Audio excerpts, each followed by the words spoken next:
Hey guys and gals, welcome back to another episode of MindSpun, in which I want to talk about how it feels like it was just yesterday when I was headbanging to some of my favorite bands at a festival, just having a blast and raising my horns, drinking my beer. But man, who knew that I would miss shows so much in such a short span of time being locked up at home. So in my time of nostalgia, I started thinking about what shows I had been to, which ones I had enjoyed the most, and my imagination started drifting far, far away. And I started to think about some of the craziest places where bands have played before. Because sometimes, nothing challenges an artist more than playing in an unconventional location, despite the fact that a unique environment can either help or affect the performance. For example, I always thought about the latest trend in concerts at the sea as being awesome, different, and interesting. You know, removing the expensive cost and crowdedness from the experience, for example like 70,000 tons of metal, not fist at sea, etc. So, let's take a look at some of the craziest places where bands have played before, starting from mental institutions all the way to volcanoes. Yes, fucking volcanoes. So let's start off our list with the Sex Pistols when they played at the Chelmsford Top Security Prison. Cause you know, a prison is a crazy place to play, but one that has passed through the musician's head probably at least once. What is crazy is imagining someone like the Sex Pistols being allowed to play there, but the set was even recorded at the Chelmsford Top Security Prison, located in Chelmsford, Essex, England. Now the set opened with Anarchy, funny enough, after which John Lydon taunted the crowd. "You're like a bunch of fucking statues. I bet you all got a good case of piles. Move!" So after a prisoner told the group they weren't allowed to move around, Lydon responded, "I don't care, just tear this frickin' place apart." So yeah, as you can see, it's pretty crazy that they allowed the Sex Pistols to play there. But anyways, let's move on with our list. Imagine being inside a volcano with your favorite musician singing to you some of your favorite tunes.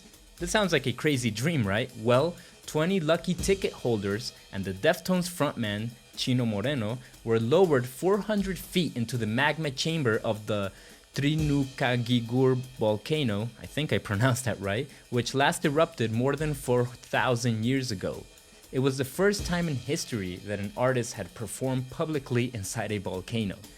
The singer played a 3-song set which included a Morrissey song, Deftones' hit Change in the House of Flies, and a David Bowie track from his latest album Black Star, according to the BBC.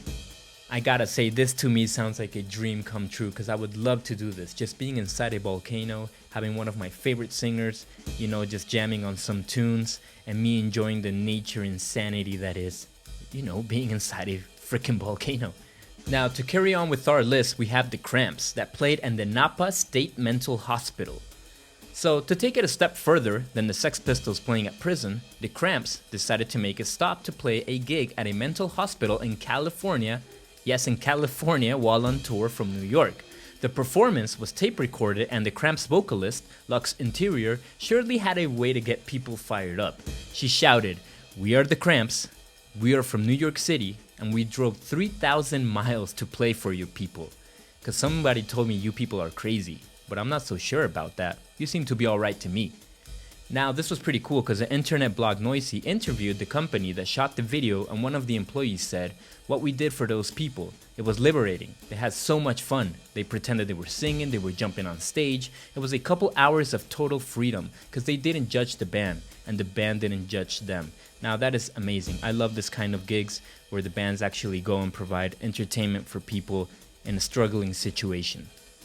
Following up on our list, we have one of my favorite live performances due to its unique stage, which is a live performance at Pompeii by English prog icons Pink Floyd, performed at the empty ancient Roman amphitheater in Pompeii, Italy in 1971.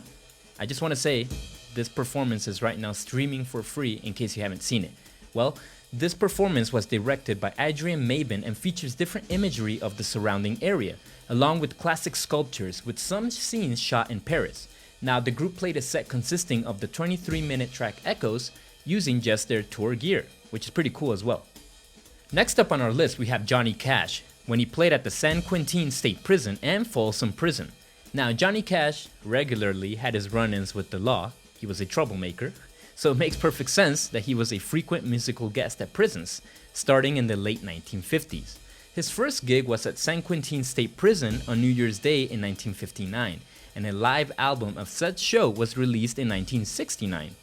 He also played at Folsom Prison, hence the name of his song, Folsom Prison Blues, that was originally recorded in 1955, but the live version from that show, recorded in prison, became a #1 hit.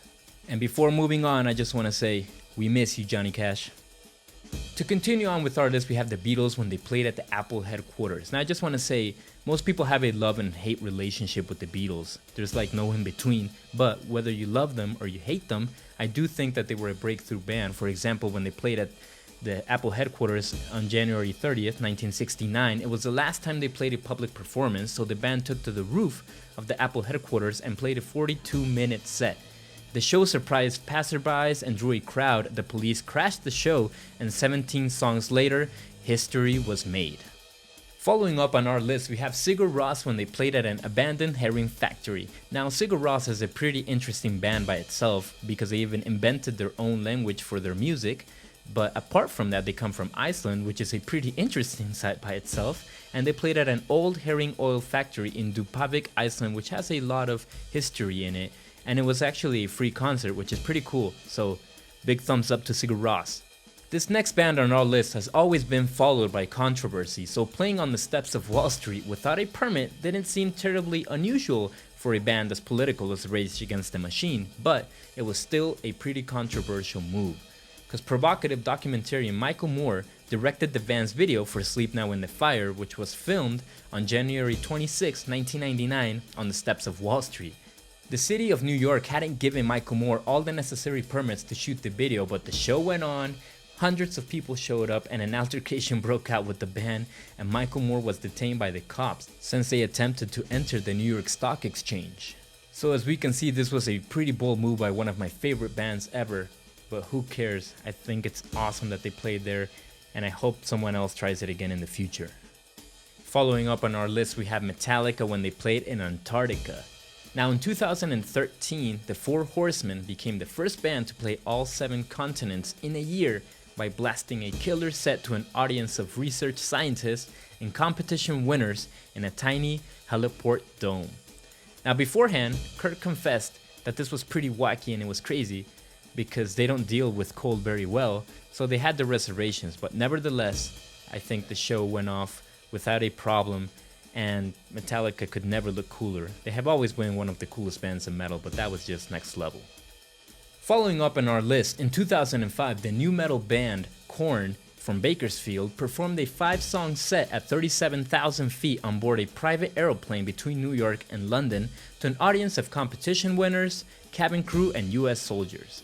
Now, they had no AC power, so Jonathan Davis had to sing through the plane's PA system. And before the gig, drummer David Silveria, who is no longer in the band by the way, warned, don't expect too much. It's kind of messed up here. But anyways, I think that beats having to listen to that safety procedure at the beginning of the flight. Now to end our list on a creepy note, we have Mirkur, who played at the Vigilant Mausoleum. So a cold, dimly lit, barrel-vaulted tomb in Oslo was a place where an enchanting and spectacle concert was performed by the unorthodox one-woman black metal enterprise in 2015. She had assistance from the ex-Satyricon Olberg guitarist Harvard Jorgensen and the Norwegian Girls Choir. So I think this was a pretty intense experience having to play in a tomb, And I love this. I don't think it needed any blast beats to scream so you could enter into that black metal somber world. We hope you enjoyed our list of the craziest places where bands have played shows. When I did this research, I never imagined a volcano, on top of a plane, and in Antarctica as places where bands have ever played before, but it's pretty awesome that these bands took it a step further and played in an unconventional location. And I hope that bands continue to push the envelope so we can have different experiences as concert goers. But anyways, as always, if you did enjoy this video, please hit that like button, subscribe to our channel, and let us know in the comment section what you would like to see next from MindSpun. Stay safe, guys and gals.